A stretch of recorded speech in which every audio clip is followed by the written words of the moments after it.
I'm going to be honest with you. 15 years ago, when I first got a chance to meet and know some pretty big movie stars, pretty big celebrities, it was a little awe-inspiring to be in New York City or Los Angeles in a big mansion and to be invited out to dinner, and I thought it was really cool. But I got a bird's eye view into how the general public imagines celebrities and the whole culture like some Elysium world, heavenly place. It's actually a prison and the worst vibes overall I've ever felt. That's why so many big celebrities don't live in LA or don't live in New York and try to stay away from the celebrity because it is so horribly empty. And the reason I just opened this segment up with that statement is I was thinking about how the only people I get excited about are trailblazers and people that are honorable and good. And how a rock star to me is Dr. Stan Monteith, who spent, I kept saying 48 years. That was like 4 years ago when he gave that speech. So it was 52 years, 2 years battling cancer in excruciating pain to stay on air 5 days a week, 5 hours a day on over 100 plus stations nationwide. And just how smart he was, how committed, how loving. I see that in my family. I mean, I grew up having no idea how great my grandfathers and grandmothers were, how great my parents were compared. I mean, it's just, now being 40, I've matured a lot more. A lot of 40-year-olds aren't that mature because they don't really become even adults till they're 30 or something. There's arrested development. I grew up pretty quick. I was doing stuff when I was 13 that guys are doing when they're 20. But still, I was immature in many ways. And now as I get older, it's just like, oh, I wish I could let the young people know what I know, to not get in trouble and not be part of the system and to not care what people think about you. And then I realized the general public is that way. Adults really only care about the fake status, the empty status of the fanciest car or the biggest house. Well, if you like a fancy car and a big house, that's great. It's a place to have parties and have your friends over and you have employees as part of the economy. I'm not against the wealth. It's just it can't be the capstone on the pyramid. What is the capstone on the pyramid is being in societies of men and women where you're about not screwing each other over. Your word is your bond. You're honorable. People can trust you. And to have been let into those societies. And it took so long. I was never even trying to get into those societies. I don't even mean like a secret society. I mean a society in general. And to now, people know I don't screw people over. People know I'm for real. People know, and then those doors just open, and then you find that there's these societies of people that are honorable and good. People like Dr. Blaylock, people like Dr. Monteith. I don't know why so many times it's doctors, because they've attacked doctors and torn down their image, because a lot of them are corrupt and bad in the society. But it's like my dad's grandfather that was a medical doctor that had the whole black bag and, still rode around in a horse and carriage before he got a car. It was all about being honorable, being good, being upright, being smart, being learned, being strong, having dignity. And they've taken our dignity. Gerald Celente talks a lot about this. I look at photos and old newsreels of black people in the 20s, 30s, 40s, 50s, and even 60s. And their eyes are sharp. They're dressed nice. They have dignity. The white people are the same. And now it's just not there. Our souls have been sucked. We have been just robbed of everything that's honorable. And I am dishonorable compared to many of my ancestors. And I'm not a dishonorable person. I'm just saying I am weak and worldly compared to many of my forebears, and I can see the degeneration of my line. But that is what civilization is made of, is realizing, pull yourself up, and within that discipline, the discipline of Ron Paul, who I know works 14 hours a day at 78 years old, and jogs and rides a bicycle and works out and still has a couple beers. I mean, it's just a manly man. And he doesn't have a big tough bearing and it's the long haul of being the doctor, the Vietnam vet, the husband, the father, raising those kids, doing all that, going to Congress, being laughed at in the 80s, getting kicked out, getting back in 96, having no co-sponsors, and now his bills that he wrote years ago are passing the House. People are picking him up and reintroducing him. It's just the testament of the long haul, the great striving. Can you guys pull up The Arena by Teddy Roosevelt? I want to read that poem on air. It's not even a poem, it's a statement. Because that is the human experience. That's the heroes out there, is a woman whose husband dies in a car wreck, and she raises 3 kids and works hard, and those kids end up having trouble, but getting out of school and getting jobs and getting married and living. Survival is victory. That's a hero. And we have to rediscover what makes us great and strive for it. So I was just thinking how I'm starstruck by Ron Paul.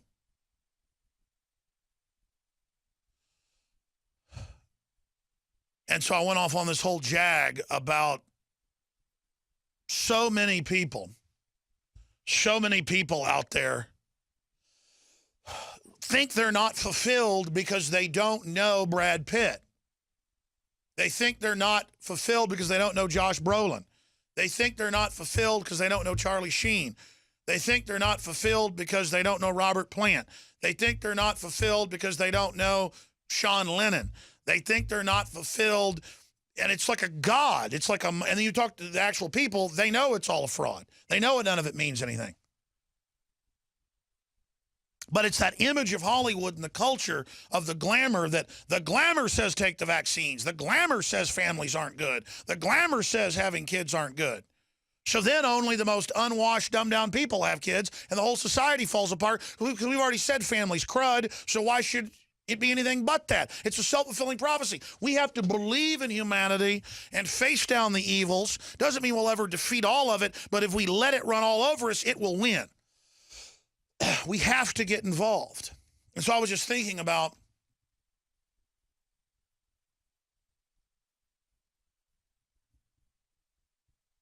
how sad I am for people that think lying and cheating and stealing and deceiving is the way to get ahead. Well, yeah, you get away with it for a short moment, but you lose who you are, and then you have no culture, no society. There's no honor amongst thieves. And there's still a lot of honor in Western civilization, but we've learned to be cowed and shut up and just be honorable inside our houses and just quietly take it with desperation. Well, I'm not going to take it. I'm not here to be run over with my family. I'm not here to aid and abet evil by joining with it. And I don't mean the evil that state-run churches tell you about all day, about how you're evil and having a beer is evil, or doing this is evil, or doing that's evil. We all know we got problems. I'm talking about people that are premeditatedly evil and want to go out and hurt innocents and want to promote abortion and want to promote tyranny and who want to promote disarming the people and breaking up families and shooting little kids up with deadly vaccines and shooting pregnant women up when they know full well it hurts the fetuses on record. That's evil, and that's what I want to hear about from these dirty pulpits with these devils standing up in them. And after you've dealt with the big dragons, see, but they don't deal with the big dragons because the big dragons are scary. By the big dragon of the state, you keep your mouth shut about it. Well, because you kept your mouth shut, the dragon grew 1,000 times and is now burning everything down. And you say, oh, let it burn everything down. Let it stomp on everyone. Hide under some rocks. Maybe the dragon won't get you. Yeah, today or this week or next year, it'll probably just get your kids. No, I will face that dragon. And it's not because I'm a hero, folks. You were made to face it. You were made to stand up against it. That's why you're here. That's the test. Every one of our ancestors, whether they were good, bad, or ugly, had to struggle. And we've got to rediscover good from bad and recognize evil and tell it, get out of my way. Stop it. No. You got to call it out. Or we're going to lose everything.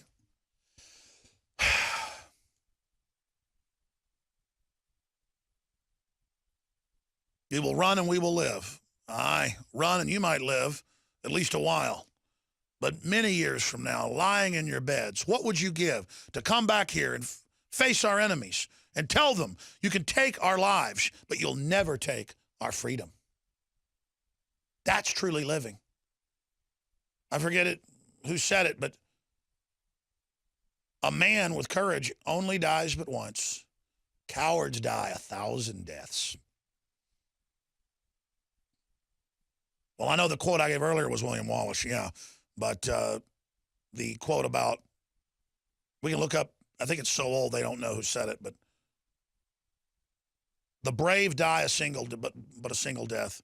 Cowards die 1,000 deaths. We can see who said that. I know you found the arena quote. I want to read that arena quote. Thank you, by Teddy Roosevelt. Thank you.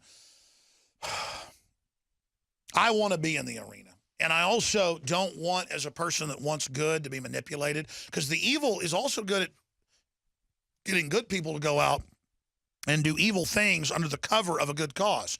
You have to have the courage to really analyze things and have discernment and decide what you're going to get behind and what you're not. They found the quote. Here it is.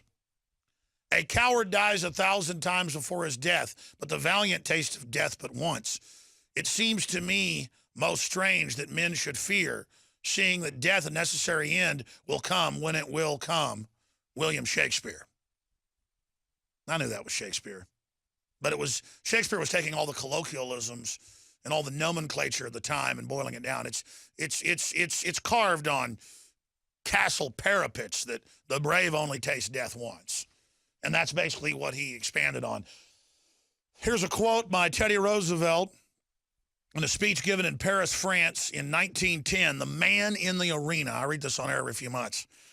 It is not the critic who counts, not the man who points out how the strong man stumbles or where the doer of deeds could have done them better.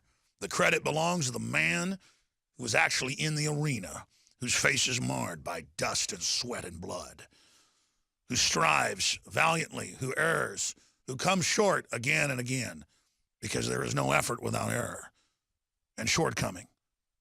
But who does actually strive to do the deeds? Who knows the great enthusiasms, the great devotions, who spends himself in a worthy cause, who at best knows in the end the triumph of high achievement, Ron Paul, and who at worst, if he fails, at least fails while daring greatly, so that his place shall never be with those cold and timid souls who neither know victory nor defeat.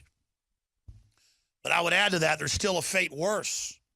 Imagine being the dark servants of evil that actually know these secrets of chivalry and manhood and womanhood and honor, and who seek to keep honor from the blood of the people, who seek to keep liberty, the spirit of freedom, from the minds of the kingdom. Can you imagine knowing all these secrets that have taken me my entire life to learn, were always known, and were the bedrock of any successful civilization, hidden from the people, not codified, not taught, not preached, not given, like manna from heaven to the people who feel bad because their car is old and broken down, or feel bad they don't have the new fancy clothes or all the perfect finery, when all they really need is to be honorable and strong and respect their family and respect liberty and respect the liberties of others. It's in that dignity and in that respect and in that honor that we will revive civilization and reverse this hurtling, runaway, 900-mile-an-hour train going up into the side of a mountain.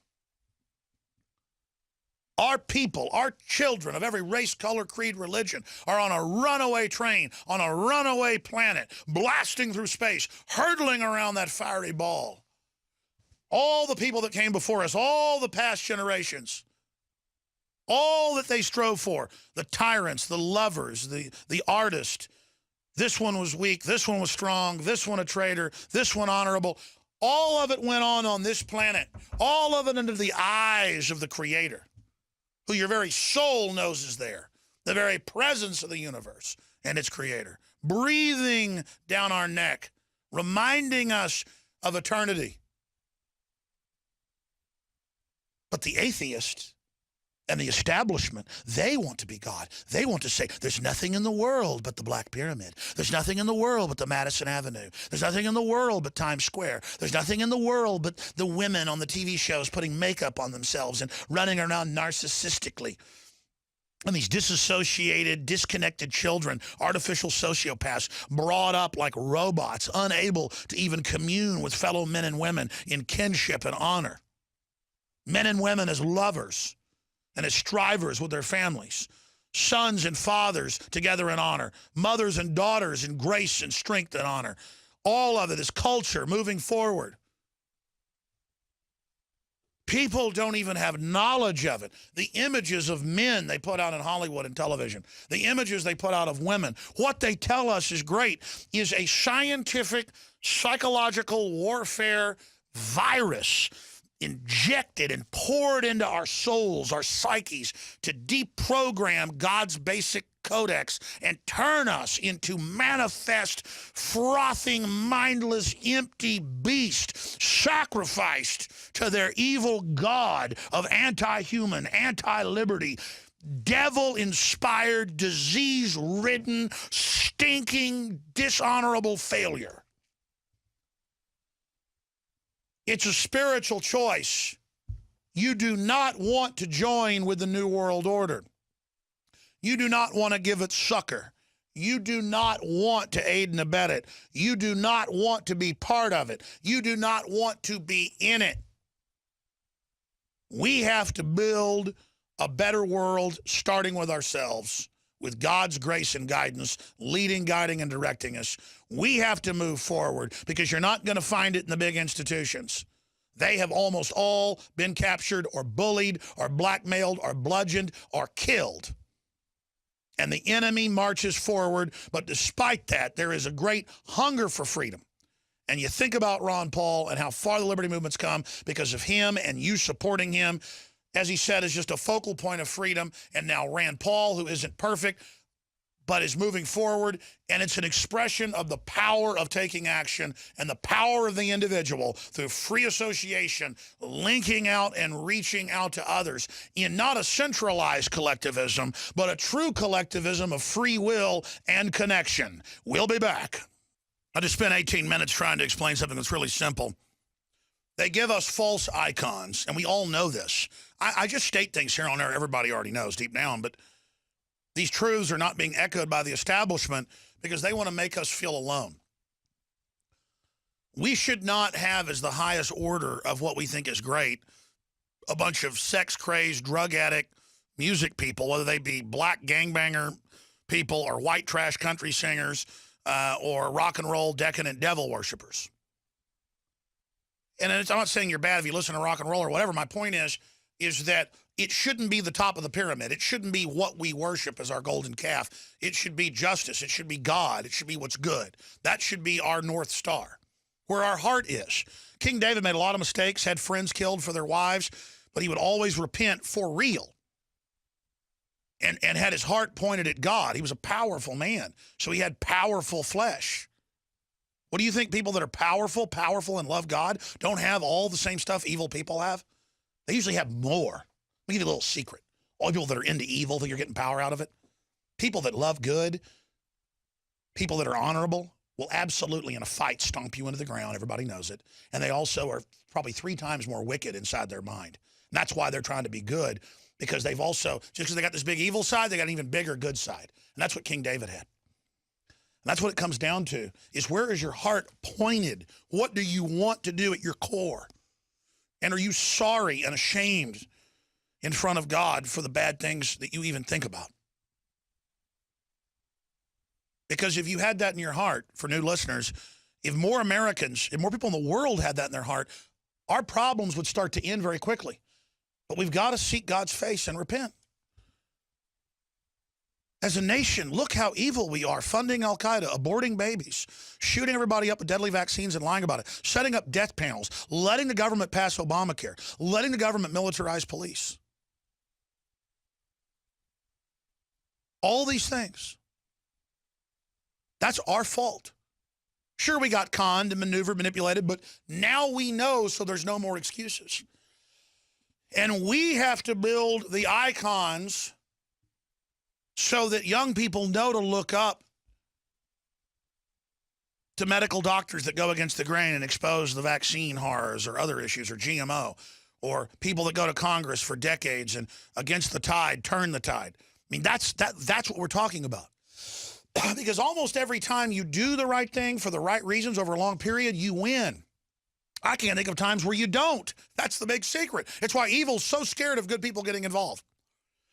Before I end the shower, please don't forget we're listener supported and we try to sell the very best products that promote liberty, that are a win-win-win across the board. We have a whole range of Made in America, Don't Tread on Me, Molon Labe, Come and Take It, ball caps, and T-shirts Made in America, women's apparel, beanie caps, winter's coming. We got a little bit more of the Molon Labe belt buckles in that we hadn't produced yet. When those sell out, they're going to be gone. The first two waves did. This is the final. They're all stamped. 1 to 500. We had 250 we just didn't produce because they were behind. Those are in. InfoWarsStore.com or Made1776.com.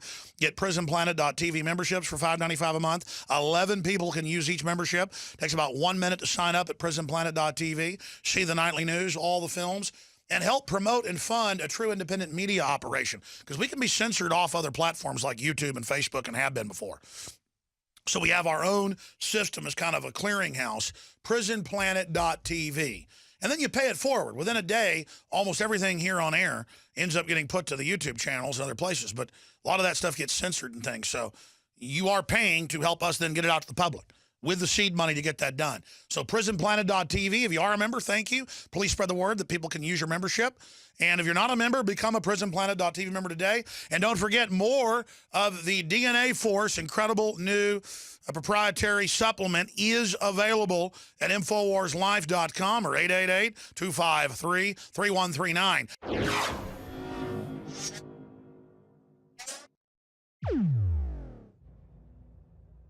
Introducing the first proprietary oxygen-based intestinal cleanser, OxyPowder.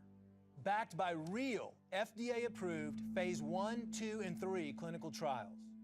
People are suffering from all kinds of digestive issues these days. All the toxins from the air, the food, the water, ultimately ends up in the gut or affects the gut. My main focus was to come up with a remedy for this, something that's safe and effective that anyone can take on a regular basis to keep their intestinal lining clean.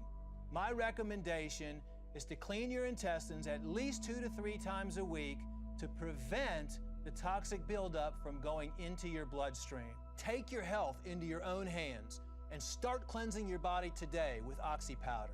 Secure your OxyPowder today at InfoWarsLife.com. That's InfoWarsLife.com.